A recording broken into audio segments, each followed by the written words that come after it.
This week the Fed meeting took place and we expected the markets to go up, but we got a crash. What is happening? Why is this week super important? Why do we see a crash in the markets?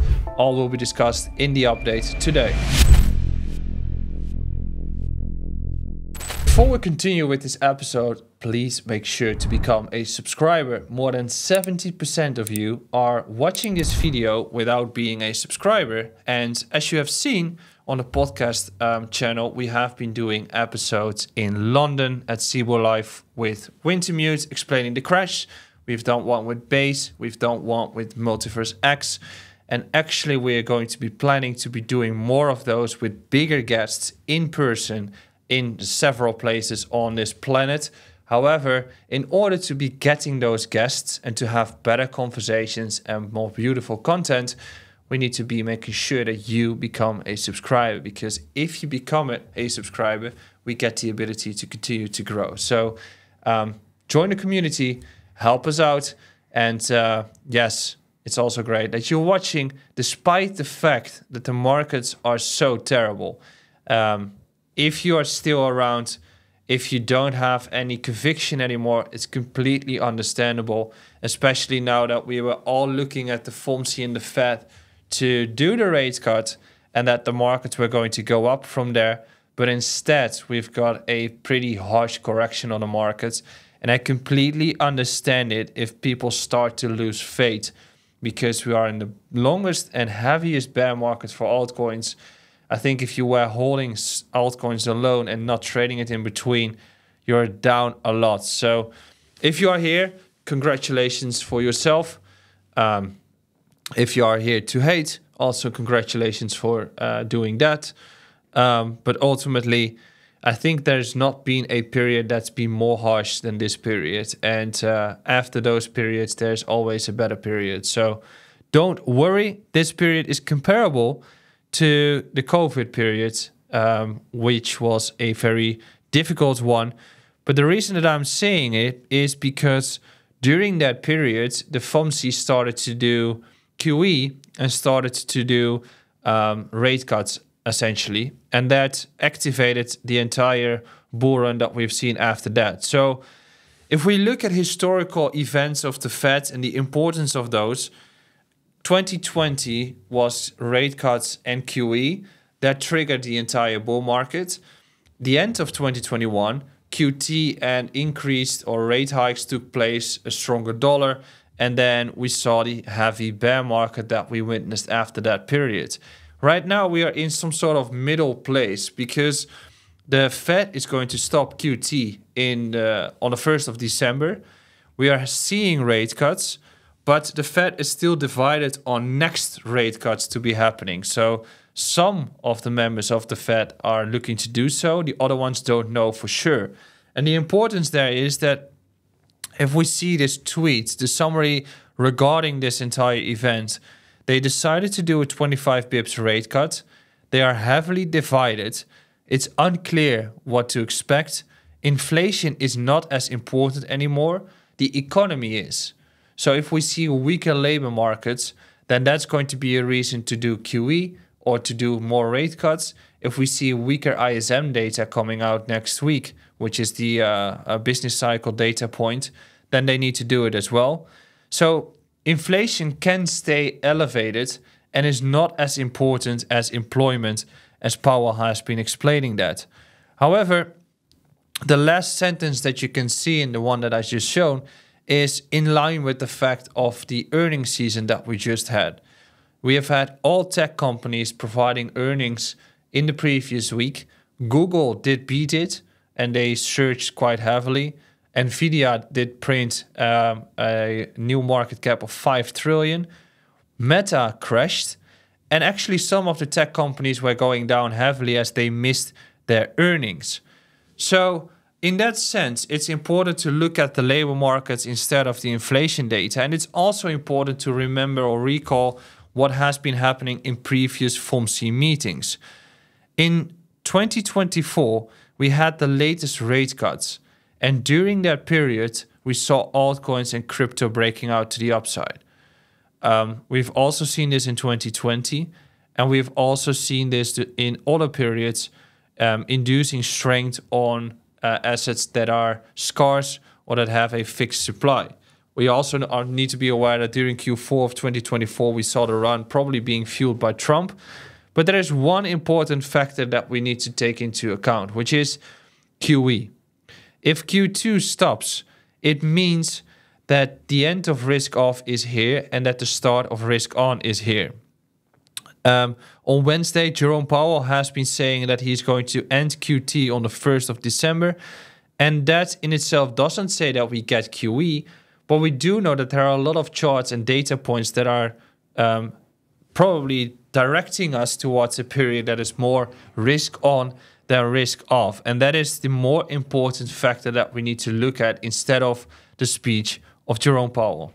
As I said, there are two sides of the story. You have the speech of Jerome Powell on one hand, and then you have the data. And I think the data is more important to look at than that we are listening to Jerome Powell, his standard, very hawkish presentation on his outlook for the economy and the rate cuts. It's also like, if he would be saying, yes, for sure, we're going to do 5 rate cuts, then everything goes up and he destroys the economy. So it's his role to be hawkish, and then the markets will price it in.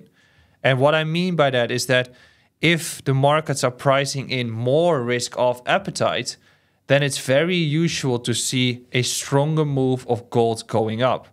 And I've got gold here, which shows you some important factors, which is, we all know the period of 2020 during this stage where QE started and rate cuts took place. So basically from Q2 2020, we had QE.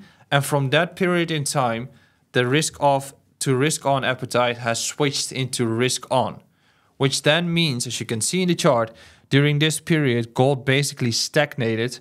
And that was the period where altcoins were actually going bananas and where tech was going up and where risk-on was just great because of the fact that there's so much money being printed.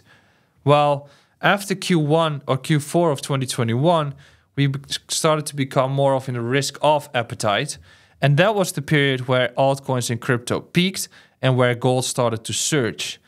Now, the interesting factor here is that gold has peaked 2 weeks ago. During the crash of the October the 10th, gold was rallying up. And yes, we have just seen a peak on its data, which means that this monthly candle is saying we are done for now. We are down 10%, which then also means, theoretically, that from this point in time, it's very clear that the markets are pricing in the Fed and the FOMC as peaked, which then means that in the coming period, we are into a more of a risk-on appetite versus risk-off. And more charts are showing this, which is that, if we can see it here, M2 is still going up massively. Gold is also ripping, as we can see it with this yellow line here. But Bitcoin is still lagging behind. And Bitcoin is lagging behind by anywhere between 90 to 180 days. Which means that in the coming quarters, we are likely going to see Bitcoin surge upwards. And in that case, probably get towards an area of anywhere between 150 to 170K. Then you could be questioning, we are peaking with the entire cycle, or we are in the next phase of the cycle. Because if we look at Bitcoin's price action, it has done nothing in the past year. Bitcoin was 100K in November 2024. Bitcoin is 110K in November 2025. So in terms of valuations, Bitcoin is heavily lagging behind by the other ones. Especially if we look at this chart, which is kind of the reference that we have with ISM. But Bitcoin valued in the copper-gold ratio is an interesting one. So basically the orange line is Bitcoin bull, the gray line is bear/accumulation. And as you can see, Bitcoin is peaking here, which is also the peak of the copper-gold ratio, right? Which we can also see here.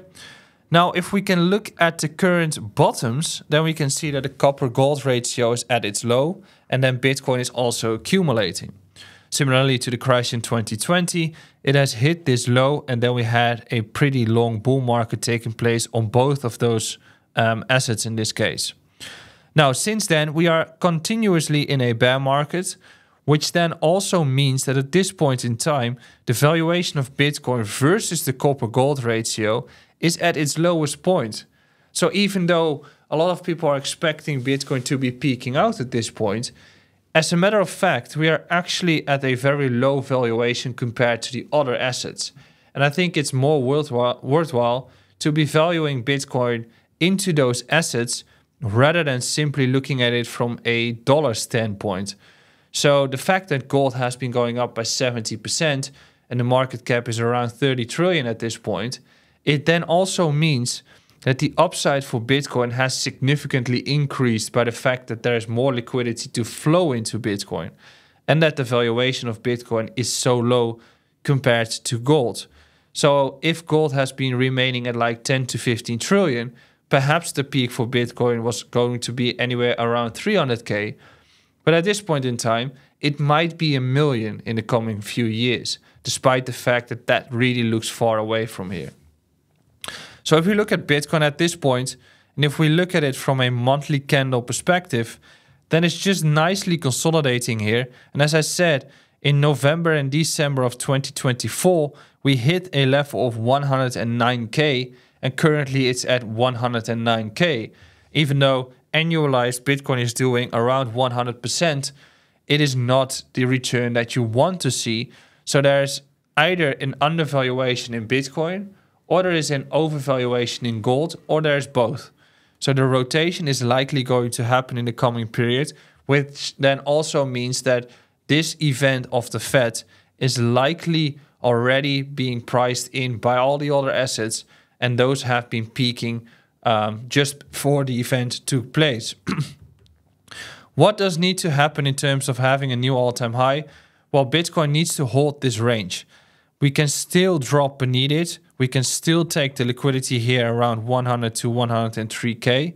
But ultimately, once it breaks to 112 and breaks these highs, that is when we start having that vertical run. That is also where we start having more momentum in the altcoins. So there's still nothing to worry. Even if we break beneath, there's nothing to worry because we have been seeing it in the previous cases as well. Then it's just a liquidity grab to get enough buy pressure to then rotate back upwards. Now, in order to have some altcoin momentum, we are currently at the low for the valuations. We are printing a big bullish divergence. So did the Fed call Altseason? That's the question of this video. Even though we have seen a big correction taking place directly after the FOMC meeting, yes, I think so. The fact that QT stops, the fact that rate cuts need to happen, the fact that gold has peaked shows us that we go from risk off to risk on. The Fed meeting is one of the biggest events to watch, to monitor, and also for the markets in general. And even though the response is not what we expect it to be, in a bigger picture, it's the same as during the event. So during the event, we saw a correction taking place and then the bounce back upwards. It's similar to the current event. It's already been priced in that we had a 25 pips rate cut. Then the markets corrected based on some hawkish terms of Powell. But if we are really looking at the charts, gold has peaked at this point in time, which means that there is a likely flow of cash going to be into risk on and into crypto. And therefore, I think we are on the verge of a big macroeconomic shift. And I think that we're going to end off this year well. And I think that we're going to have a good run in Bitcoin and in altcoins. So that's all good. Stay patient. And I'll see you again on the new update next week. Ciao.